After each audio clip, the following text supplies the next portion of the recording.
Ibudo marching manak tamna lakli aduga makhut ani adu lona tuna haicherai he ibudo marching mara thangmai hanba nongpuk wairam maton ba usan mark leifau ba ibudo gi hangang pata sakta ba sumang laijing mathakta khurum nal haubabu nonglen marang haubada langoi khungul ta daba samudun ayang ba ado nanai aina nongmata waijarugi langoi mabu tong tuna numit ani sigi manung numit ama khatki tenga thong tuna kap ki khanjerak pa koiri numit ani thok pana malem tampak ta leiba taibang ai khoisi koro magi wangbal maisa khangba ngamdri taibang mi amatta ingna singna leiba ngamdri maram masina lining thau sagol ayangba samodon ado sinabi yoi famda ibdo marjing khwai nungjeng pibana hairiba adu hoyari langoi sagol samodon ayangba adu harau harauna pibiri marjing laina khwai nungjeng piba yengna asumna hairi taibang idairem oibo khwai nungjeng piba mara thangmai hanba marjing aigi ikonet langoi sagol ayangba samodon sayang tata tongduna numit taihireng adu kapangamjaru aigi langoi sagol samodon asi pujakru taibang oibo nasin chintha adu pangbeloi hairaga aigi samodon ayangbasi amuk thilau asumna hainaraba matung laibak ahum lakatlaga samudol sayang takta tongduna khwai nungjeng piba adu lerung tendong adu namda posili aduga langoi sagol samudon ayangbadu tongduna kangla thagol lambida taihireng ngaiduna laikri mikup kharagi manungda thagol langan yauduna langoi mongsaya tongduna taihireng adu kangla karakli ningthau taihireng na arap mafamda ngaiduna leiriba khwai nungjeng piba ubada ayakpa wahai kaya sijinaduna chai thangba horai hai nungjengba loidam thaja kaya ningthau aigi thagol thausadana ka khibadi ningthau iti khangani do nakok lalu somai ado kaktuna malem laida tharagi asi haituna nakandagi thangsatuna langoi khurup tharakli khwai nungjeng pibasu liri tonga thongduna asumna hairi ining thau ibungo tai huireng ngasi korong nongjada waire ten thogun jagi ngaijerambani ining thau mai leiduna chenbigano asi haiduna langoi sajai namthata mayok nana chensilai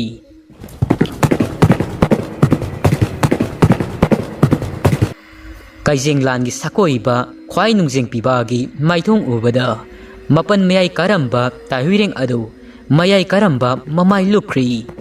magina arapa khutlaini aigina anakpa khutlaini mayok nabalan famda ai soidana maithiragani asi khallatuna tahuireng adu magi khongpum adu handoktuna langoi sagol thaukri khwai nungjeng pibasu magi samudon ayangba adu kha pangna tanakri samudon ayangbana khara lakserabada tahuireng adu tamduna nungjengbana ten kapkri ten adu tahuireng da pankhidri pamel uda panduna u pambi adu khudak aduda haithakri mafam madubu uyan haiduna koloinei lakzeida asi khanduna waira ten amuksu kapkri tenduna tahuireng da pandri ningthaumagi khunesa mongsaya sagolda pankri hu tairaba ten adu satnabadi tahuireng na kana hotnei ten adu satpa aduda tekri ten tekhiba mafam madubu teksam haina khangnaki adudagi sagol adu hugi maisak aduna kana selakpadagi ten adu takri mafam madubu tentha haina khangnaki hugi maisak funglaba langoi sagol mongsaya lambi paring naina sumna sendre ngauna faina selakli ngaihak selamlaga malem naida haithagri tahuireng langoi sagol mongsaya adu thanamli khongna handuna chenkri magi tungyan tamna khwai nungjeng pibasu adumak tanarai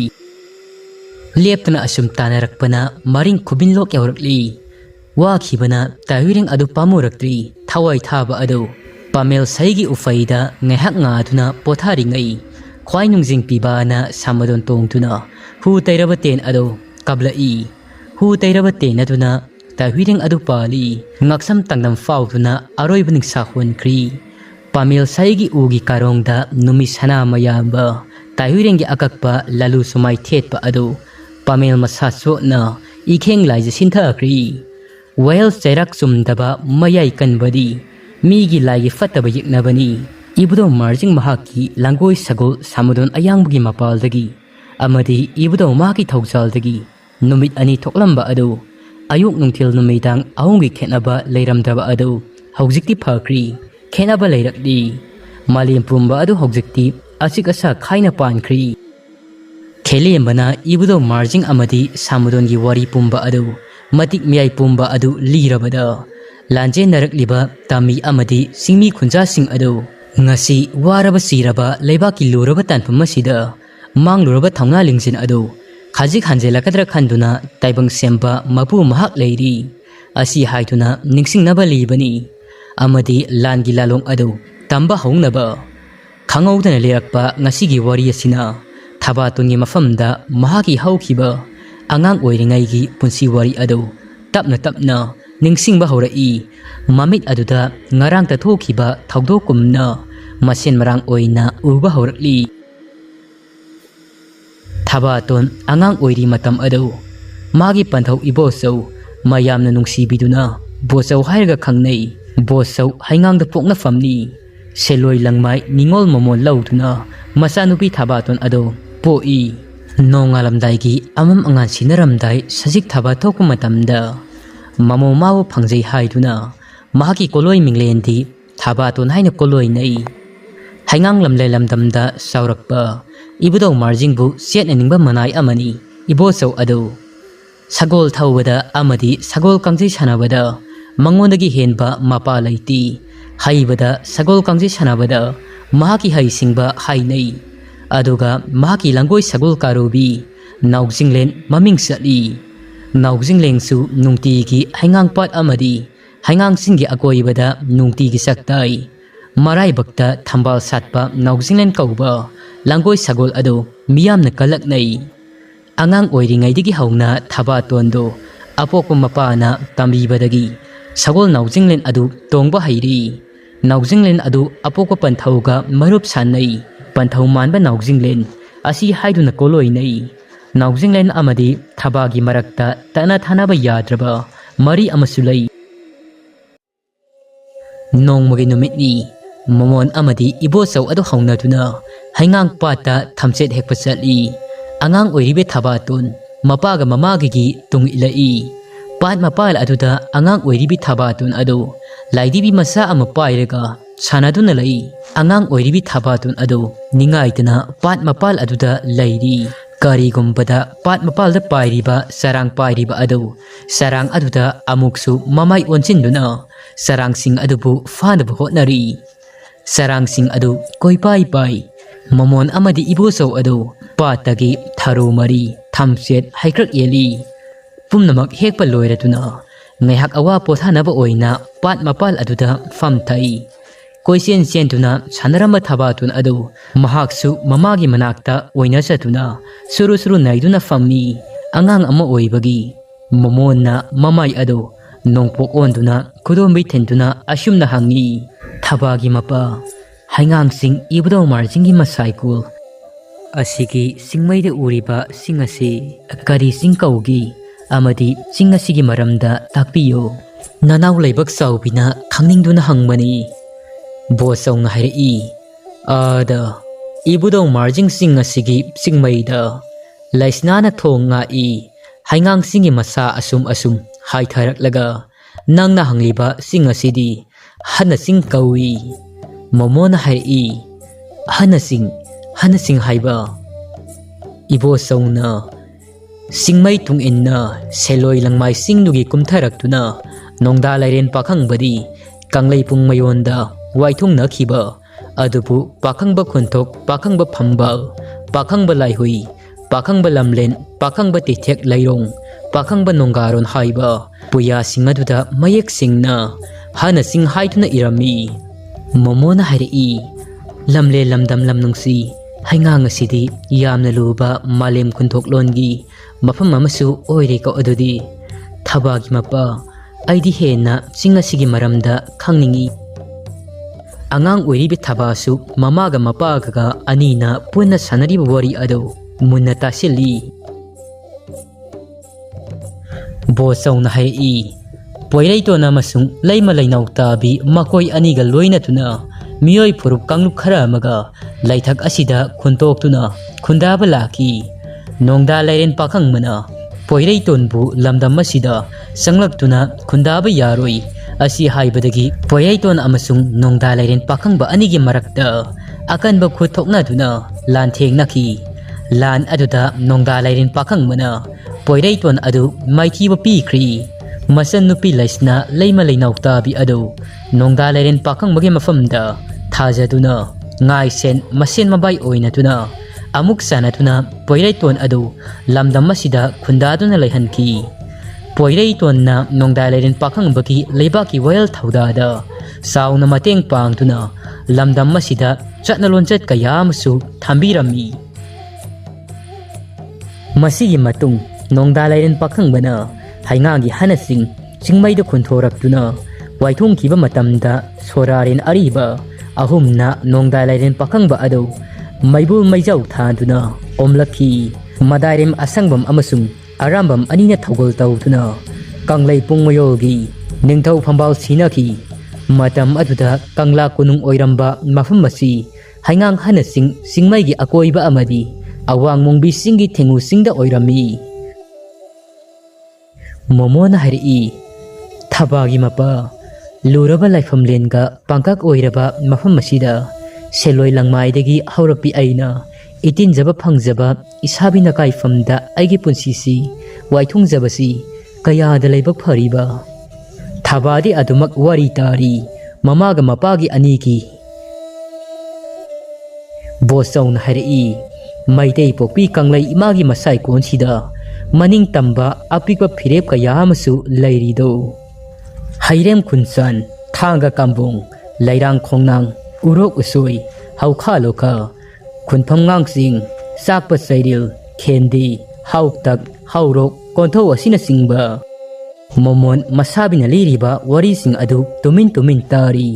wakhal loksing oinaba haukiba wari sing adu thaban angang oiringai gi tapna loinamak ningsingba horakli ngasi khelembana langi matangda haudorakpana mahaki punsi sayawari ado ningsingba horakli ngasidi Thabaton ado thombang na tuna lairi ngasigi mikup asida mama masagi aroiba unakhiba mikup amadi Naojinglen na mahaki thawa hingnaba loibi singleibak asida thambiramba sagol sayang thakta amamba ahing ado lamhui marak aduda mahapu thilakhiba ado loinamak amataji thada ningsinglakpa mikup asida mamit aduda thengba ngamdraba isial oina pirang kaya amasu ihaurai tunglomdagi lairi nuna kaidaure thaba ungduna lairabadi mayamdi loina hawatkhri lan tamna bahaituna aduga nangdi wari loire kawu makai ha lao Thabaton mapukningda wa loli maki wakhalda maki masagi asengba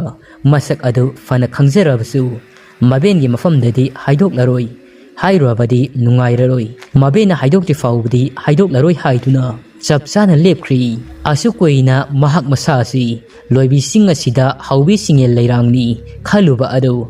aduba mahakti tampaki lamda haurakpi singda ongbi singel lei khangjari mapukningdadi maro loli oh aisi meitei niko aigi singlida meitei gi isieliko adubu aiti loibi singleibak asi kaidau nungda mirairaroi aigi mapokti loibi singasina nauna amuk pokpi khibani thaba adumak tuminna leirambadagi maben adu yengna asumna herei iben aidi wari tabada mulluri adubu iben nasu aisu poirei maitei lebak sigi khota thangsang paituna yeknaba awasingi mathakta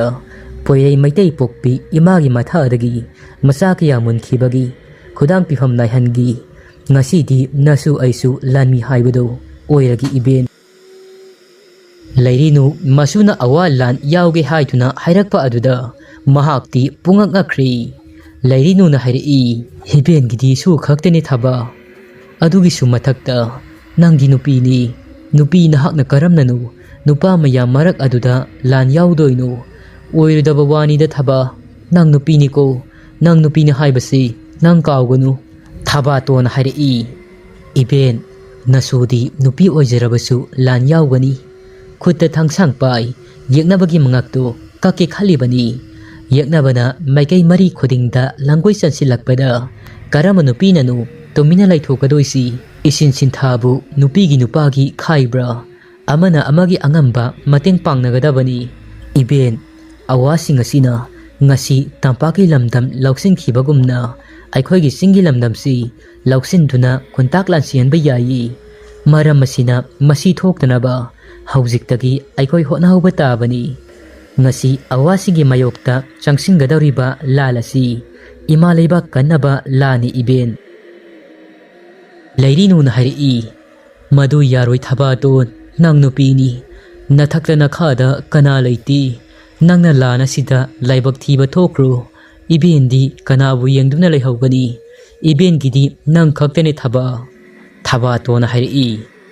iben poklabadi siba tabani sibagi laman tontuna leiraba miyoi mapukni nongma natraga nongmadi soidana sigadaba leirabani ima leibaki damak thawai tharabadi mapoksi mahai yangani ye iben nasu ngasidagi lansi tamba yauragi waraubi nuko iben awalan misingna aikhogi khunsi lauksindringai nasu mayong yahaurukigi yeknabagi lanfamda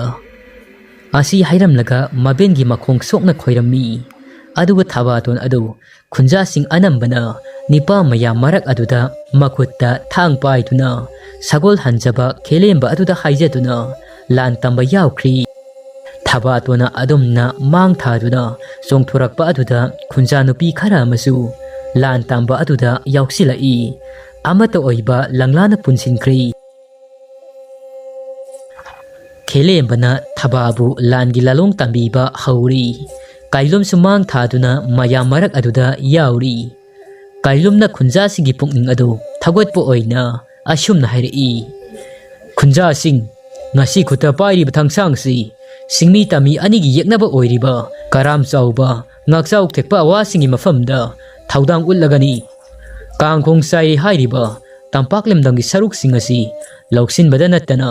nongma natraga nongmadi aikhogi kholla sisu lausing khiba yai maram masina aikhogi kholla silansi laktringaida aikhoi sem saduna aikhoi sabu kanjanaba thaurang taubatai kailumgi wadu tabada kunja singi thauna adusu hengalai Thabasu makhutta thang amadi ta paituna huye lalong tamba haurakli numit asimaki khoyum lairam lendani singu layam kayamasu khundinnari maikei khodingda khuntak lansiriba sing adu khoyum lai sing aduna loinamak urami ibudo marching na hairi keku lotkri maitei pumnamak poirei tampak lamdagi kumgi hangoidana ken tha matamda laikut leiraida tasinduna leibagumna masak lotkri pangdabana sauksa kaithel sagai sauk sabagumna kharatani mama leibak ningmu masadi laite manana malemasi laisi laithongadra hairaga ningba kaibada taradra kaubru na hai taha pukningi phirep adu laukhinu kumaidi haubata ngairi yengkisi nangi pendabagi nawa hai singadu simbalda kangning haiba aisu khangi mama leiba kunungsiba masa kayam sulai mama ningba masa kayam su mama gidamak soyana songthorakani thangjing na hai awaba marakta nungaibagi mikupsu yaudabadi natti imom Thabaton su igi ikong wagi wakong khangjari masigi khallubada nungai haujikti imom Thabaton na awa lana sida samu mayok yaba ngamlagani marjing na hai aidi awa turai marak sida imom Thabaton bu kauredana imom Thabaton laiko haujikti imom Thabaton lairabani na poirei maitei leibagasi anaubu numit ama thoglakpagi numit adu ngaiduna lairi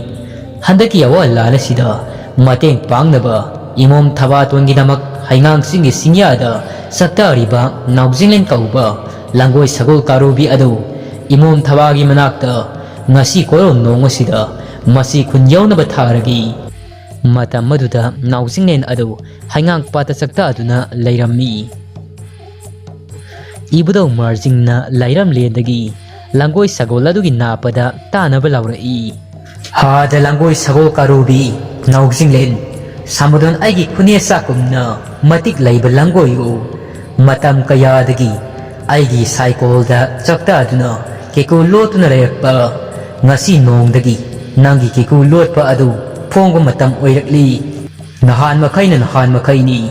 ngasi dagi keku lotpa sanaba adu toklo matam supagi oina keku phonglo Thabaton gi manakta lengdana laikru magi sadung oiru nangsu imom Thabaton gi manakta laimtol sing yaunaba haujimak khongsalu lamjendi henthoiba haiba singba henba sagol oiru ngasi mikup asida laimatol sing yaunaba chenkro ibudau marjingna lairam lendagi laurakpa adu langkoi sagol Naojinglen adu tari Naojinglen adu haingang pata saktarambadagi sagol group nan hautuna mathanta laigi matik laibana yaknaba awasingdagi thai duna poirei meitei tampak lamdagi to khong iram khonglam kaya fautuna laimtol sing yaunaba khongdoirakli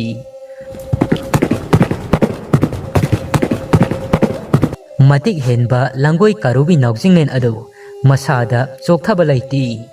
ibudau marjingi mayatang fangduna laimatol singi lambida panglakli langoi sagol adu miluna pomda pine ihawi ashomdana Thabaton adu mabengi aningbagi mayokta makutta thangsang pai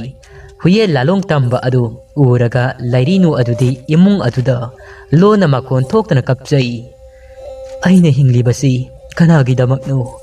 aina ngasi phawbada hinglibasi Thabaton gi damakniko matam kayadagi mahaki mafamda lotuna thamlakpa wafam masibu karamnadi aigi isilasina haigani adubu mahaki singnida selabi yasina maram oi makutta thangsang paituna poknafam lamdam imagi damak mayong yagi dauri aini isu asi thingba ngamdri masagi pokpadagi yauseraklaba mahaki magul asi karamna ayakna utna waina kuptuna thamlugani thanung asida ngasidi aigi anawa maisak ama sakpa horakli isuna mahaki horokpham wari khangkhiba thoklo aigidi poloi oihaurani ko isuna aibu soidana thadoktuna chatkhagani ko aduga aina kanage hingaugani masigi khallubada lairinu adu hekna tengthana waina kappi lairinu na imung aduda masa adu haifum tafum khangdana marili numit adugi numidang wairam fauba Thabaton adu khelembagi khudung induna langi lalong tamningai khungi khunjinda panthong leiba adomdagi langoi sagol ama khongduna selakpagi makol Thabaton gi napada taba horai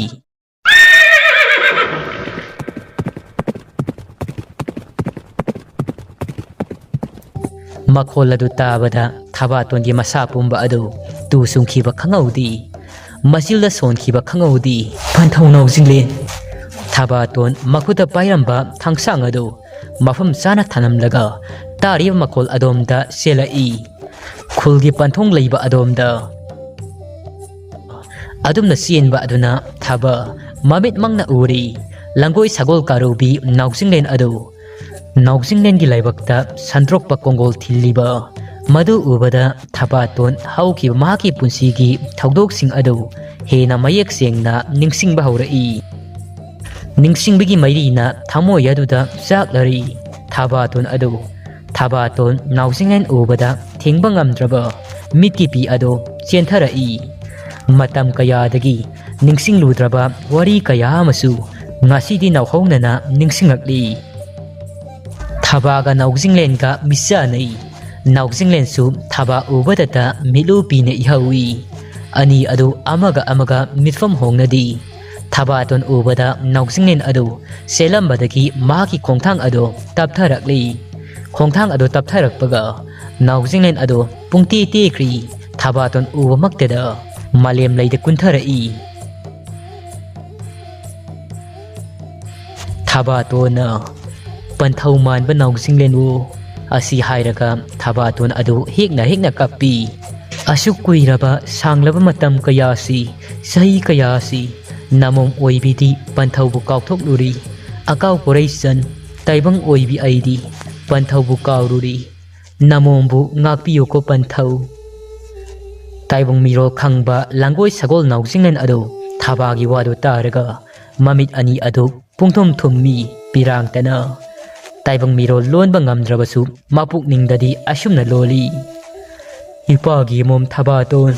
imomgi iral leiti imom landi nongtamba mahakna matam khara imomga sena khaina maisa langu khaina nongtam khibana ipa isa lapna khibani ko Thabaton imombu ihakna khak mirai khidi khak kau khiba leite ko napa aina imombu lamjingi handaki awa lala sida laklibani imom asi khalladuna Naojinglen adu kanna khongai Thabaton Naojinglen gi mathada kontuna hikna kapi Thabaton sangum sangon naida kadaida bu sakta duna pukpu thanbage panthau migi ikhol changlubagi nanam cheibu tharakpra panthau kege de lamja oi moirangda sara oi barani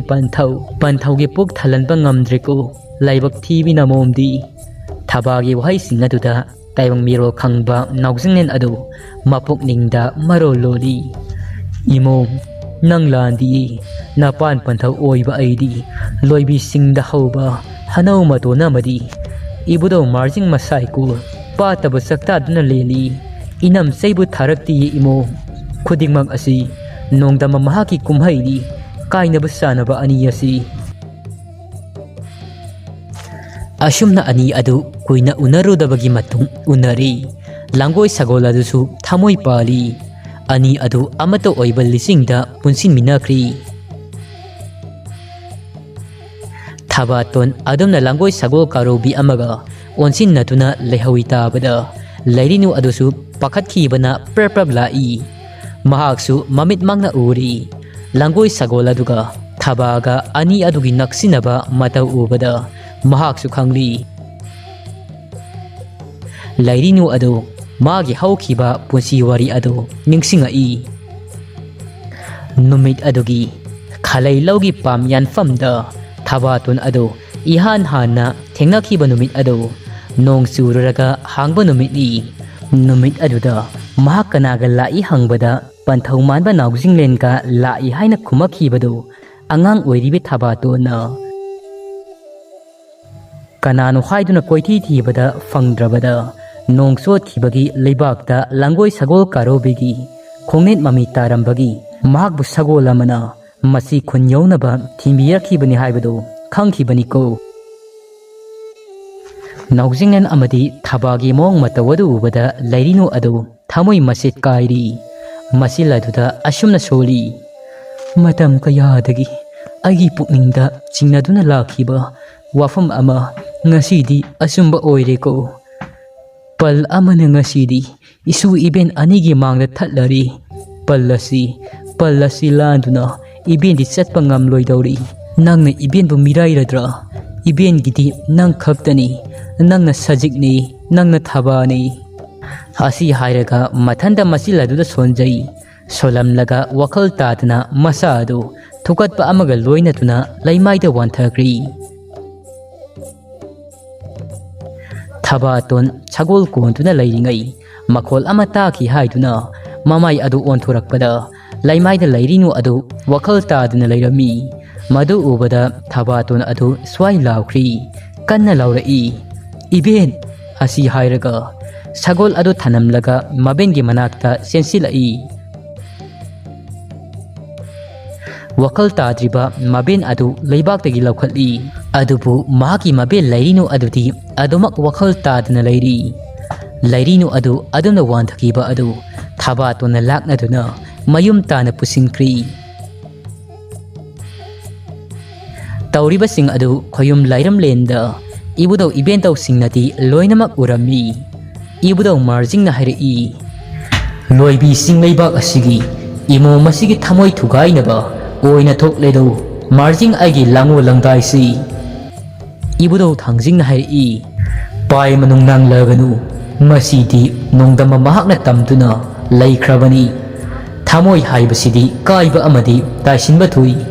ngasi imo mahaki thamoi kaijarabasu poirei meitei leibak asigidi yaifaba oigadabani masu mabel anigi tana thanaba yadraba mari asi kaidaunungda tatloye asuna wari sanaringai yumjau lairimbi ima adu harau mathoi ka ibudo anigi nakta khongdorai aduga asumna hairi nungai chareda lining thau anigi yawa tabada ngasigi mikup asitani aina kayada wana ngai jerakpa imom oibi mahakna mapa lai mapulai masak khangli I khongul lirak liba yumjau lairimbi aigi cycle imom mahakna palei mamagi mapam lamdam seloi langmaida hairang lairang tamlaklagani asi khallobada penjare pukningsi ibudo marjing na hairi handakiyawa lalasi hek loibaga nangi laman singlagani imom Thabaton nangi lehaudagi haukhibani thangjing na hairi nakhoi gi na cycle gi hawraklabasu aigi cycle da itin khiba thabani imom mahaki damak aisu isau sauna lairi thangjing aigi komhai mapung phalagidu Thabaton bu awale bakta thaduna liglai komgi thawai kalanduna ani asi nungsi panthung oihangedu marching na hairi haingang amari moirang anigi tana thanaba yadraba khayom laipul ama imom Thabaton mahak thakta siamlagani handakiyawa lana sida anau lambi ama tunglamchat ki yengtuna khaihorasi layam sing adugi marakta ngasaidagi ngangnariba sing adu tummina tariba awang kauru wasupana layam sing adu yegna asumna hairi poirei meitei leibakta tamda leiba tami sing handakiyawa lanjenariba sida loibi singi matik miyai loina khanglagani seloi langmai sing thangjing kauru mahau phaibok sing haingang langol haibok thanga sina singba kauru aigi kauru singoiron danatana thangjing singoiron nongmaijing singoiron thangmairon thanga singoiron haibok singoiron nongpok laihau sing singoiron laihau nongdam lon singlon laihoi asina singba puya kaya ibangamba poirei leibakta sapung laklagani mikap thok lagani singmi tami animak kauru aina ikusu timen ta paituna ta kauksagani laimyai khunda halakpa nongthrei mo lingba awang kauru wasuppa aigi lango langdai amuk singmi tami anigi amata oiba punsinba matam ado yaurakli khana sabu wangpurelna asumna amuk hairi imung amada sakom mani thoklamba mama pa masil manau sagai onkraba khudingmak handakiyawa lana sida